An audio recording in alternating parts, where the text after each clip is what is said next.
오늘 우리에게 주신 말씀 야고보서 5장 13절에서 20절 말씀입니다. 함께 봉독하겠습니다. 너희 중에 고난 당하는 자가 있느냐? 그는 기도할 것이요. 즐거워하는 자가 있느냐? 그는 찬송할지니라. 너희 중에 병든 자가 있느냐? 그는 교회의 장로들을 청할 것이요. 그들은 주의 이름을 기도하며 그를 위하여 기도할지니라. 믿음의 기도는 병든 자를 구원하리니 주께서 그를 일으키시리라. 혹시 죄를 범하였을지라도 사하심을 받으리라. 그러므로 너희 죄를 서로 고백하며 병이 낫기를 위하여 서로 기도하라. 의인의 간구는 역사하는 힘이 큼이니라. 엘리야는 우리와 성정이 같은 사람이로되 그가 비가 오지 않기를 간절히 기도한즉 3년 6개월 동안 땅에 비가 오지 아니하고 다시 기도하니 하늘이 비를 주고 땅이 열매를 맺었느니라. 내 형제들아, 너희 중에 미혹되어 진리를 떠난 자를 누가 돌아서게 하면 너희가 알 것은 죄인을 미혹된 길에서 돌아서게 하는 자가 그의 영혼을 사망에서 구원할 것이며 허다한 죄를 덮을 것임이라. 아멘. 이 시간 믿음의 기도라는 제목으로 신승미 전사님 나오셔서 말씀 전해주시겠습니다.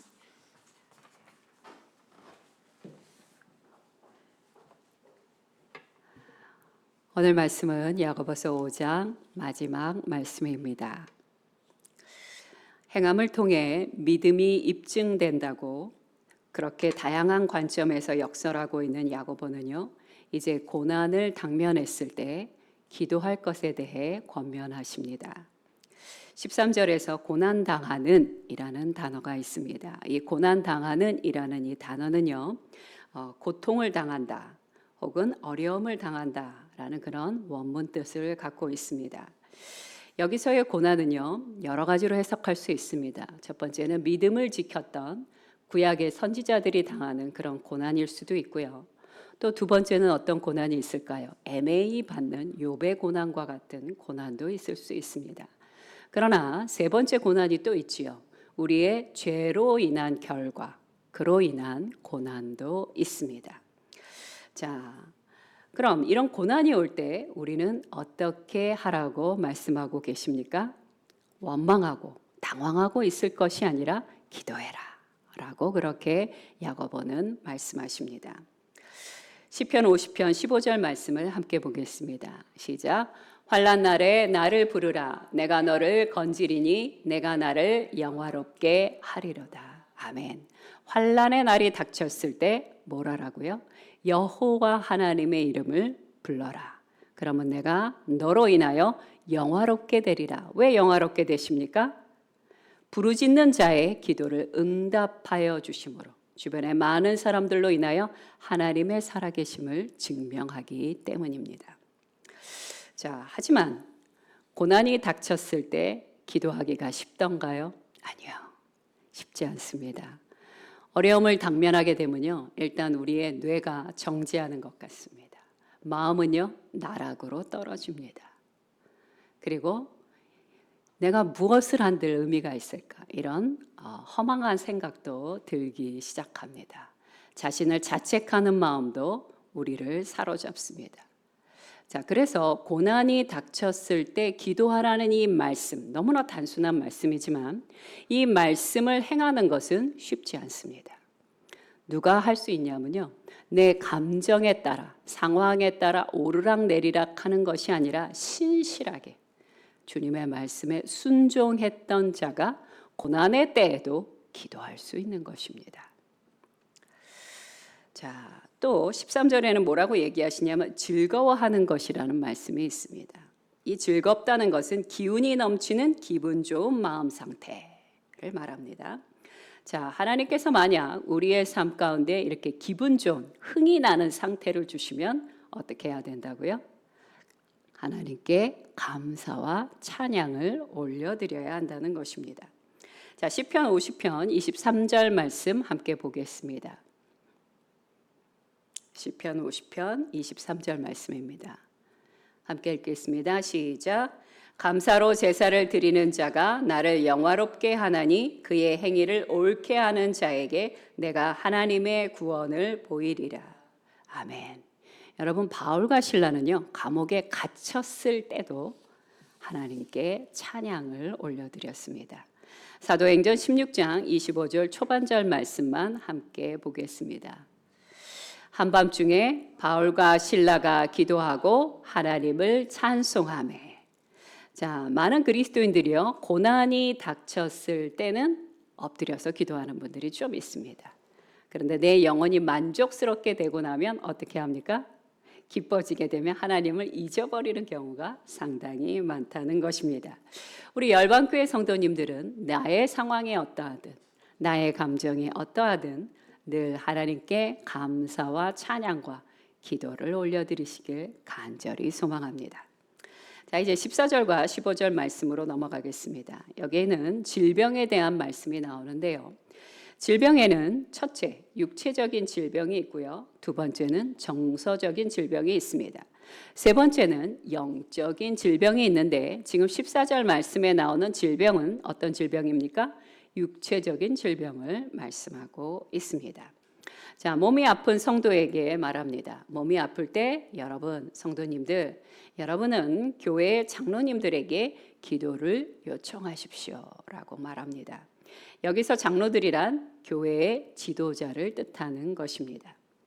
장로에 해당하는 헬라어 원문은요, 나이 많은, 연륜이 있는 이런 뜻을 갖고 있는데, 그러나 이것이 교회 직책으로 들어가게 됐을 때는요, 직책에 있어서 장로의 뜻은 가르침 혹은 행정같이 중요한 직책을 맡고 있는 지도자들을 뜻하는 말입니다.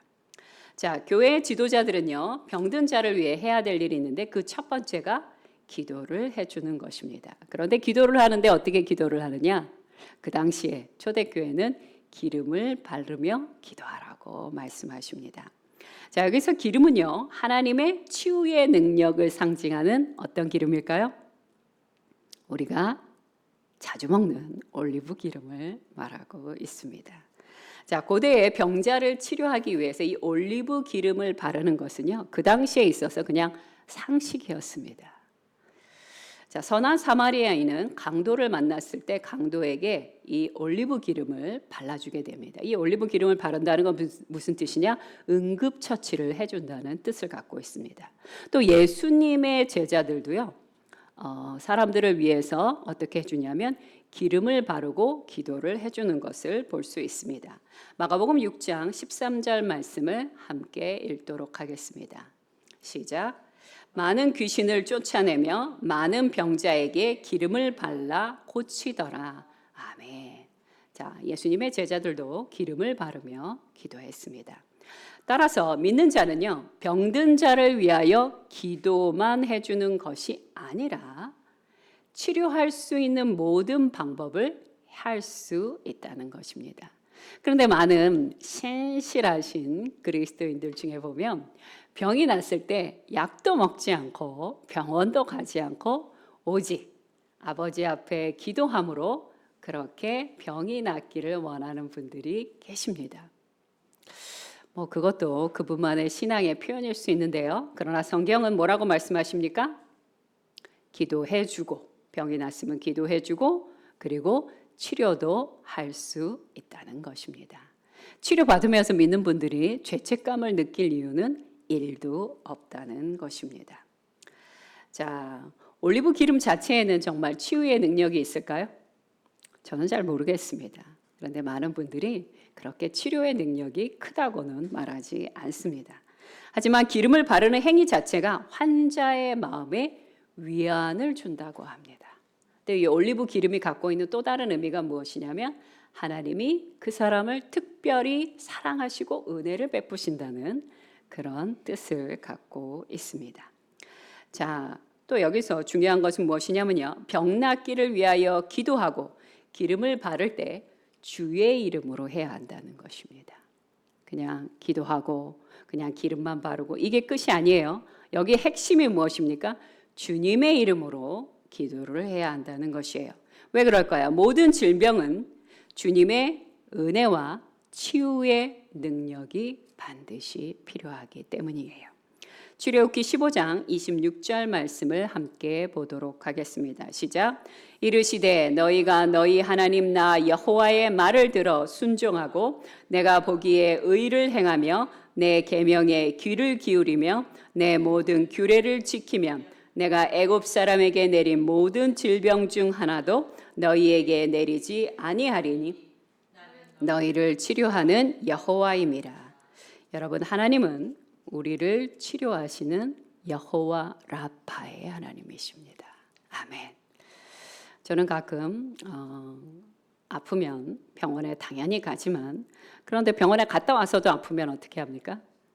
믿을 건 주님밖에 없습니다. 여호와 라파의 하나님, 이 질병과 고통에서부터 저를 구원하여 주옵소서. 아멘. 그렇게 기도할 수 있는 능력이 우리에게 있다는 것입니다. 또 14절 후반절에 보면요, 교회의 장로들에게 요청하라. 여기서 중요한 부분은 뭐냐면요, 장로가 아니에요. 장로들입니다. 단수가 아니고 복수예요. 장로님 한 명만 모시고 가는 것이 아니라 장로님들을 모시고 가라고 얘기하십니다. 왜일까요? 더 많은 능력의 장로님들이 기도해 주면 병이 빨리 나아서 그럴까요? 물론 그것도 있을 것입니다. 그러나 여기엔 더 중요한 숨은 뜻이 있습니다. 자, 만약에 어떤 한 장로님만 모시고 집에서 기도했어요. 어떤 한 영적 지도자만 모시고 내가 기도를 받았어요. 그런데 하나님의 은혜로 병이 나았습니다. 그러면 그 한 분, 나를 위해서 기도해 주신 그 영적 지도자분 안에 어떤 마음이 들 수 있을까요? 내게 능력이 있나 보다 라고 스스로 자만하여서 교만할 수 있다는 것입니다. 왜요? 사람의 질병을 낫는다는 것은 엄청난 기적이거든요. 지금도 엄청난 기적이지만 그 당시엔 더 엄청난 기적이었어요. 그래서 교회의 질서를 잡기 위해서 장로들에게 요청하여 그들과 합심하여 기도하라고 하십니다. 누구 한 명의 기도 때문이 아니라 바로 교회 전체에 많은 사람들의 기도를 통하여 이 질병을 낫게 하셨다라는 그러한 깊은 뜻이 숨겨져 있다는 것입니다. 자, 야고보서 5장 15절 초반절 말씀을 보면요, 믿음의 기도는 병든 자를 구원하리니 주께서 그를 일으키시리라 라고 말씀하십니다. 여기서 믿음의 기도란 무슨 뜻을 갖고 있을까요? 하나님께서 원하신다면, 주께서 원하신다면 반드시 이 사람의 병을 낫게 하여 주실 것이고, 그리고 내가 믿음으로 기도하면 반드시 이 질병은 나을 것이다 라는 확신을 말하고 있는 것입니다.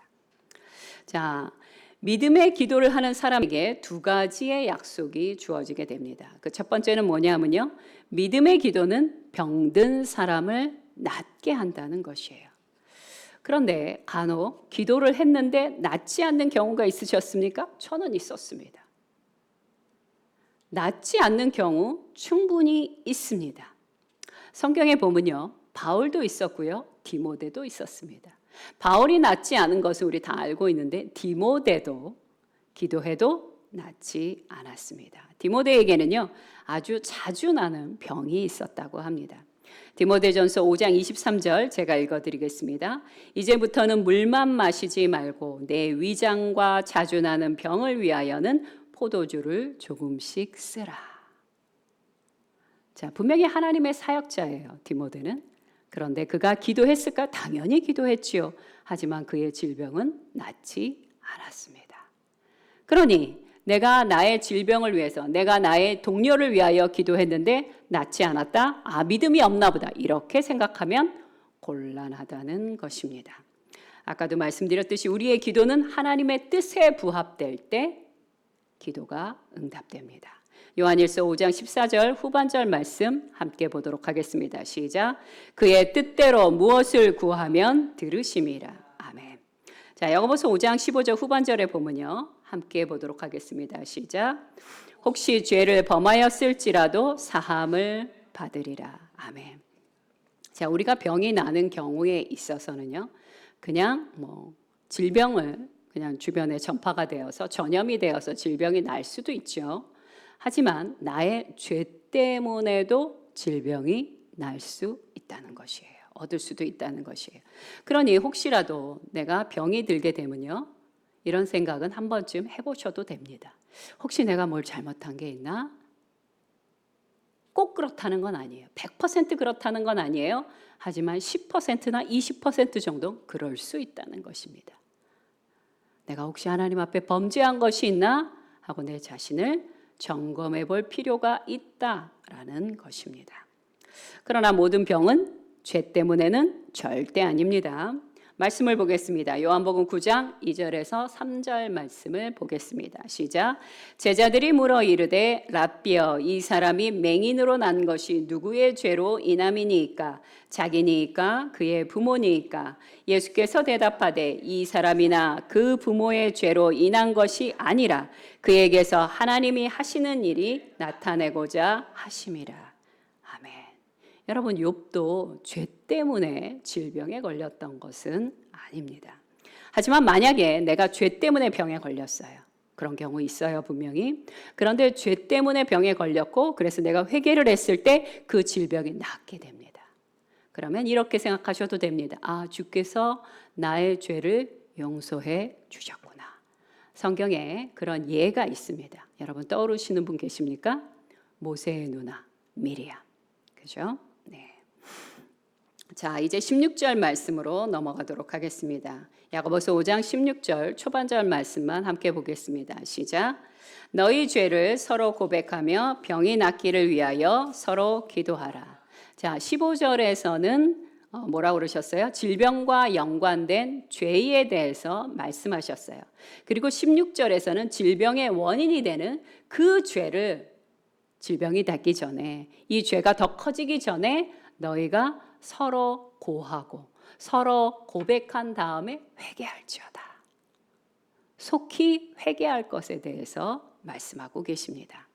여러분 그리스도인들은요 서로의 연약함, 서로의 죄에 대하여 서로 나누고 서로를 위해 중보 기도할 수 있는 사람들입니다.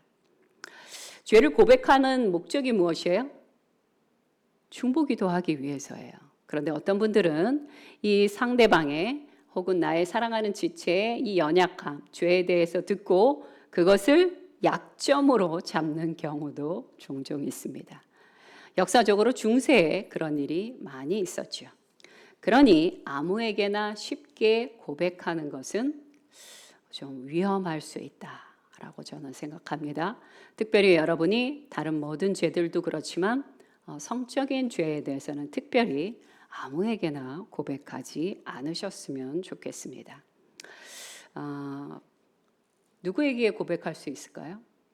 정말 신뢰할 수 있는 분, 신실한 분, 그런 분에게 신중하게 선별하여 고백하시기 바랍니다.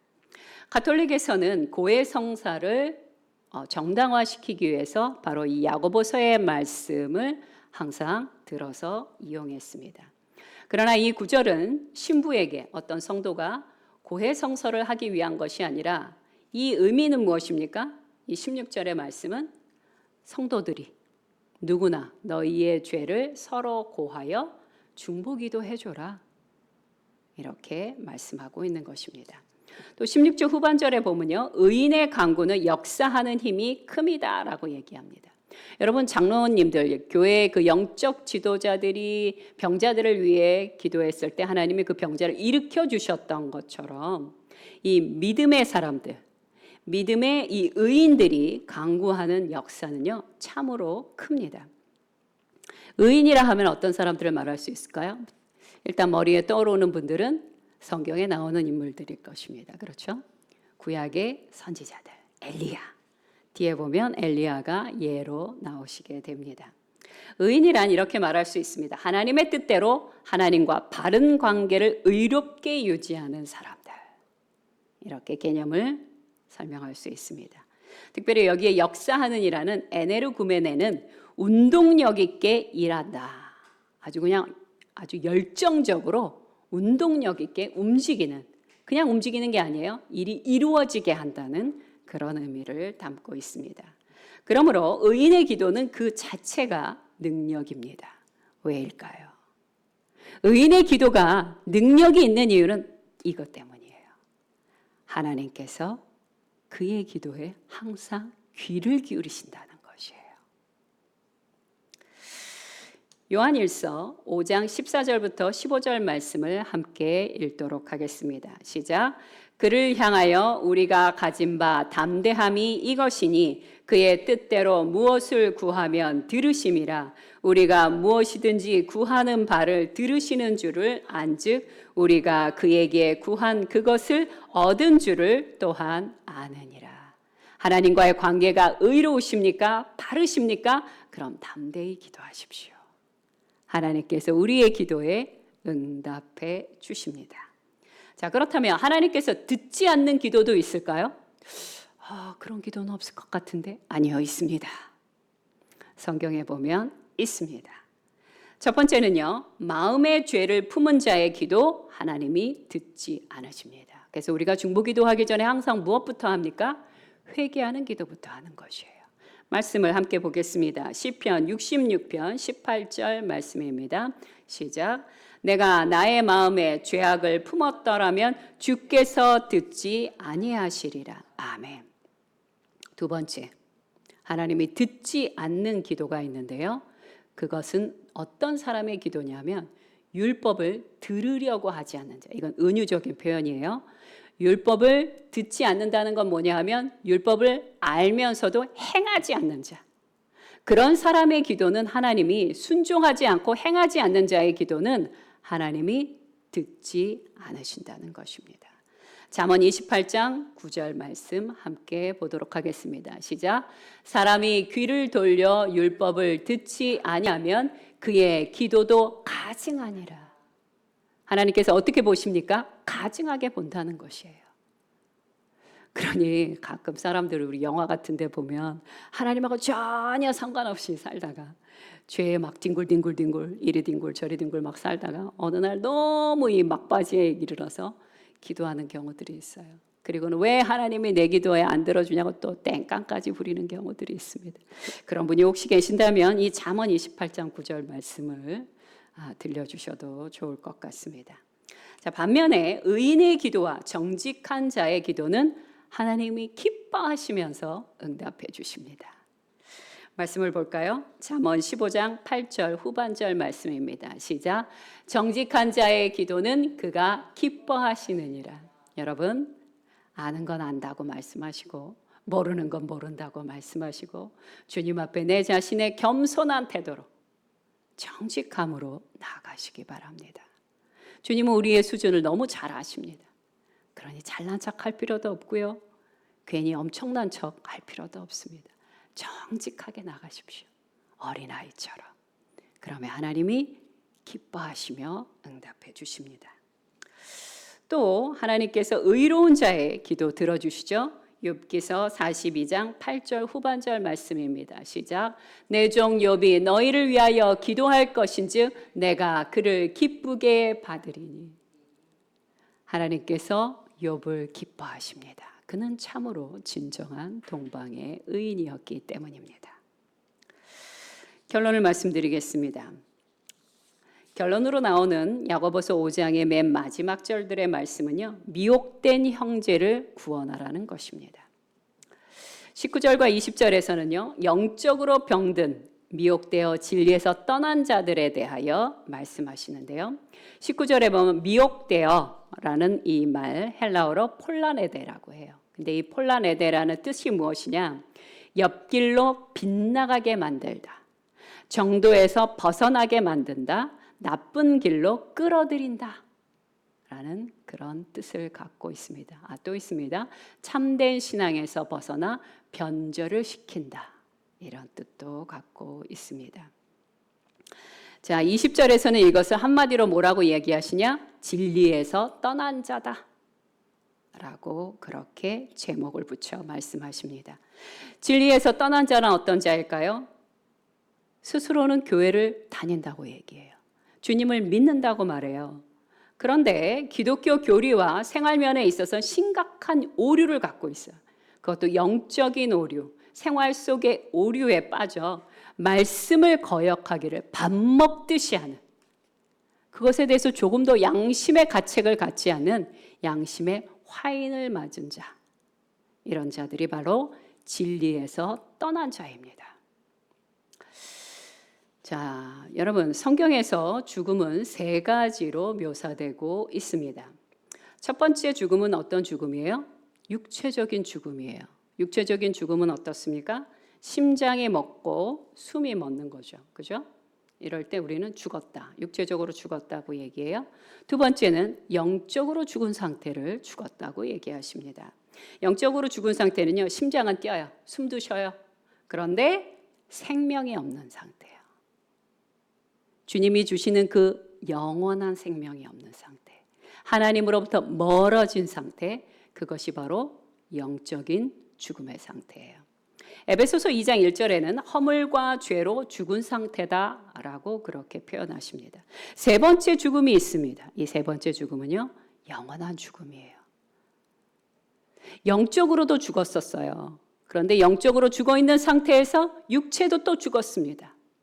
그러면 이제 그 사람은 기회가 없어요. 이 사람은 어디로 가게 됩니까? 영원한 죽음, 지옥불 가운데 떨어지게 되는 것이에요. 그래서 성경에는 이렇게 세 가지의 죽음을 이야기하고 계십니다. 자, 영원한 죽음, 지옥으로 가는 사람들은 어떤 사람들일까요? 단 한 번도 예수 그리스도를 나의 구주라고 고백한 적이 없는 사람들입니다. 두 번째, 그리스도에 대한 믿음은 고백해요. 고백하지만 실제로는 복음의 능력 아래서 단 한 번도 살아본 적이 없는 사람들입니다. 이들의 고백은, 이들의 믿음의 고백이라고 하는 고백은요, 굉장히 헛된 고백이에요. 공허하고 헛되며 말씀과 상관없이 제멋대로 세상의 방식대로 살아가는 사람들입니다.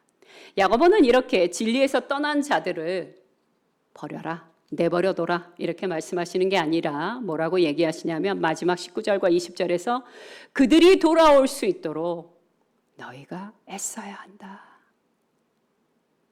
이것은 뭐와 같은 논리냐면요, 병든 자들을 위하여 우리가 중보기도 해야 하는 것과 같은 원리입니다. 그들도 하나님의 자녀라는 것이에요. 그리고 그들을 돕는 자들에게 하나님께서 성경 야고보서에서 약속을 두 가지를 해주십니다. 첫 번째 약속은요, 그들의 영혼을 내가 반드시 사망에서 구원할 것이다. 두 번째는요, 미혹된 자들의 허다한 죄가 있다 할지라도 그 죄를 용서해 줄 것이다 라고 말씀해 주십니다. 결론을 말씀드리겠습니다. 마지막 결론이요, 기도는요, 하나님의 능력이 이 땅에 임하게 하는 놀라운 통로예요. 그런데 이 통로의 역할을 해줄 수 있는 사람이 누구입니까? 세상에 똑똑한 사람? 세상에 유명한 사람? 아니에요. 그리스도인들, 특히 어떤 그리스도인들? 기도하는 그리스도인들이에요. 세상이 날이 갈수록 악해진다면 그것은 여러 가지 이유가 있겠지만 그 이 여러 가지 이유 중에 하나는 무엇입니까? 그리스도인들이 도무지 하늘의 축복과 하늘의 은사와 하늘의 거룩함을 세상 가운데 통로가 되어 내어주지 않기 때문입니다. 엘리야의 기도는 자그마치 3년 6개월 동안 하늘에서 비가 내리지 않게 했습니다. 그것만이 아니죠. 엘리야가 다시 기도하니까 하늘에서 비가 내리며 메말랐던 온 땅에 열매가 풍성하게 맺히게 되었습니다. 홍수가 나서 난리가 난 게 아니에요. 정말 딱 적당하게 비가 내려서 온 땅이 축복받음으로 열매를 맺히게 되었다라고 성경은 이야기합니다. 누구를 통하여? 엘리야의 중보기도를 통하여. 그럼 엘리야가 우리와 다른 사람입니까? 아니요, 똑같은 사람이에요. 엘리야도요, 피곤하고 지치면 로뎀 나무 안에 그냥 푹 쓰러지는 사람이에요. 우리는요, 우리도 쓰러지죠. 너무 낙담하고 절망하며 원망도 하고 투덜도 거립니다. 엘리야가 그랬던 것처럼요. 이것을 통해서 알 수 있는 것은 무엇입니까? 세상 그 누구도, 어느 시대의 그 누구도 특별한 기도의 비법을 알고 있는 자는 없다는 것이에요. 그러면 무엇입니까?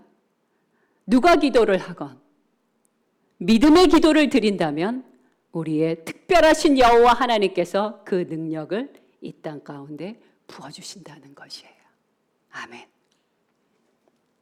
그러니 우리는 하나님께 기도해야 합니다. 주님이 주신 하늘의 은사와 능력을 따라 믿음으로 자주 더 많이 기도해야 하는 것입니다. 마태복음 17장 20절 후반절 말씀을 함께 보도록 하겠습니다. 시작. 진실로 너희에게 이르노니 만일 너희에게 믿음이 겨자씨 한 알만큼만 있어도 이 산을 명하여 여기서 저기로 옮겨지라 하면 옮겨질 것이요 또 너희가 못할 것이 없으리라. 아멘. 뭐라고 말씀하십니까? 못할 것이 없다고 말씀하십니다. 근데 우리는 어떻게 생각하죠? 내가 할 수 있는 것이 하나라도 있을까? 오늘도 그런 생각 많이 하셨습니까? 내가 이거를 할 수 있을까? 못할 것 같은데. 그런데 성경의 말씀은 뭐라고 말씀하십니까? 못할 것이 없다고 말씀하십니다. 겨자씨 한 알 같은 믿음만 있다면. 엄청나게 큰 믿음을 하나님이 요구하십니까? 아니요. 겨자씨 한 알 같은 믿음. 내가 기도할 때 이것이 하나님의 뜻이며 반드시 이루어질 거라는 그 믿음의 기도. 하나님의 말씀에 따라 순종하고자 하는 그 의인의 기도. 우리의 연약함 주님이 다 알고 계세요. 그럼에도 불구하고 믿음으로 기도하고 간구하는 자에게 하나님이 역사하십니다. 두 번째, 잃어버린 양을 찾는 것, 그것은요, 믿지 않는 자를 믿게 하는 것이나 믿었는데 주님을 떠난 자를 다시 돌아오게 하는 것이나 그 모든 것은 우리 그리스도인들의 책임이라는 것입니다. 마귀에게 미혹되어 진리로부터 멀어지신 분들 많습니다. 코로나 이후로 더 많아졌습니다. 그들이 돌아올 때까지 누군가는 그들의 영혼을 위하여 기도하는 사람이 필요합니다. 여러분이 아무리 부족하다 하더라도 기도는 할 수 있습니다. 여러분이 아무리 시간이 없어도 하루에 15분은 낼 수 있습니다. 안타까워만 하지 마시고요. 기도하시기 바랍니다. 주님, 진리에서 떠난 나의 사랑하는 형제요, 자매요, 자녀요, 부모님을 돌아오게 하여 주시옵소서. 다시 한번 그들의 심령 가운데 성령의 불씨가 타오르게 하여 주시옵소서. 그렇게 기도해야 하는 것입니다. 하나님은 우리의 중보기도를요, 절대 낭비하지 않으십니다. 반드시 주님의 뜻대로 간구하는 우리의 기도에 응답해 주실 것입니다. 그러니 믿음을 가지고 기도하시기 바랍니다. 함께 기도하겠습니다.